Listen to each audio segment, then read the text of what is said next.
Assalamualaikum warahmatullahi wabarakatuh. Selamat datang di video pembelajaran PKBM Khatulistiwa.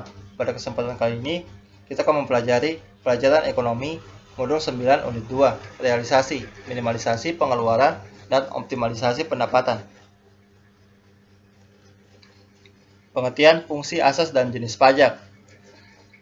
Pajak adalah iuran rakyat kepada negara berdasarkan undang-undang, sehingga dapat dipaksakan dengan tidak mendapat balas jasa secara langsung.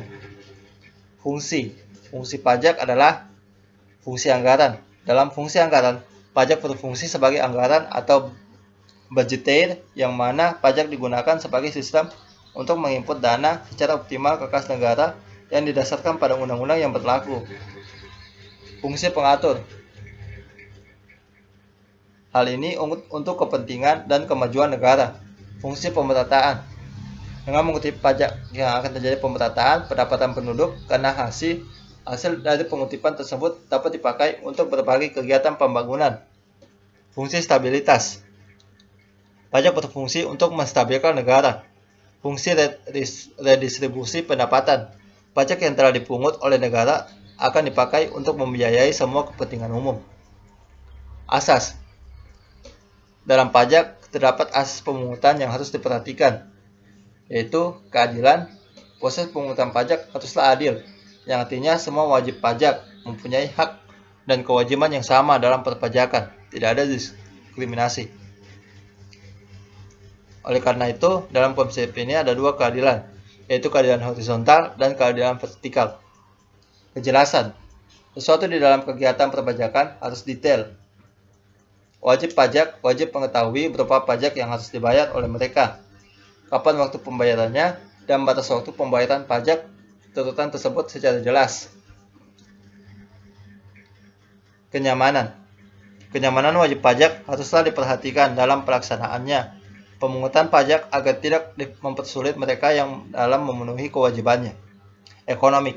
Dalam pemungutan pajak, biaya harus dikeluarkan seminim mungkin, tetapi dapat menghasilkan kas yang maksimal.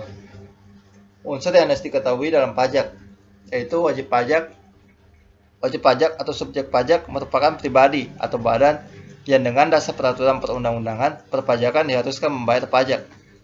Objek pajak, yaitu sesuatu yang menjadi target atau sasaran pembayaran pajak. Tarif pajak merupakan besarnya pajak yang sudah ditetapkan terhadap wajib pajak dengan mempertimbangkan asas keadilan. Tarif dapat dibedakan menjadi tiga, yaitu tarif tetap, tarif proporsional, dan tarif progresif. Jenis pajak berdasarkan subjeknya dibagi menjadi dua, yaitu pajak langsung dan pajak tidak langsung.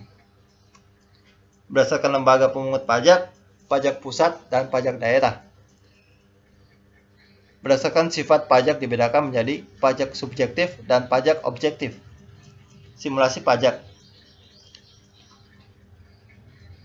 Pajak sebagai sumber utama pendapatan negara diharapkan memiliki sistem perpajakan yang akan memenuhi ketentuan-ketentuan berikut, yaitu praktis dan mudah, adil dan merata, adanya kepastian hukum bagi wajib pajak, menutup peluang terjadinya perbuatan penggelapan pajak, mampu mendorong laju pertumbuhan ekonomi.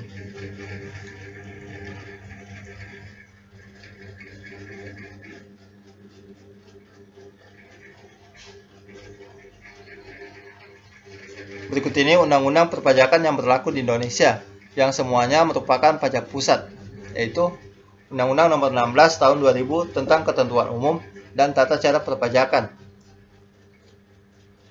Undang-Undang Nomor 17 Tahun 2000 tentang Pajak Penghasilan.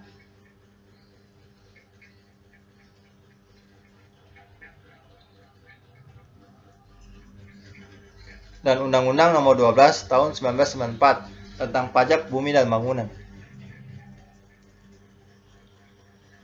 Yaitu meliputi objek pajak. Objek PBB adalah bumi dan bangunan. Bumi dan bangunan yang tidak dikenakan PBB adalah bumi bangunan yang sebagai berikut. Digunakan semata-mata untuk melayani kepentingan umum. Digunakan untuk kuburan dan sejenisnya. Digunakan untuk hutan lindung, taman nasional, dan sejenisnya. Digunakan untuk perwakilan diplomatik atau konsulat. Digunakan oleh badan atau perwakilan organisasi internasional. Subjek pajak. Subjek PBB adalah orang atau badan yang secara nyata mempunyai hak atau memperoleh manfaat dari bumi dan bangunan. Dasar pengenaan PBB adalah NJOP, nilai jual objek pajak, yang merupakan harga rata-rata dari transaksi jual beli yang terjadi secara wajar dengan tarif PBB 0,5%. NJO PTKP, nilai jual objek pajak tidak kena pajak. Demi keadilan dan untuk membantu orang miskin, maka dalam menghitung PBB, besarnya NJOP harus dikurangi dulu dengan NJO PTKP sebesar 8 juta. Itu berarti orang yang memiliki bumi atau bangunan yang nilai jualnya hanya 8 juta atau kurang dari itu, maka dia tidak wajib membayar PBB. Rumus PBB. Besarnya PBB diperoleh dengan rumus PBB sama dengan tarif kali NJKP atau PBB 0,5% dikali NJKP.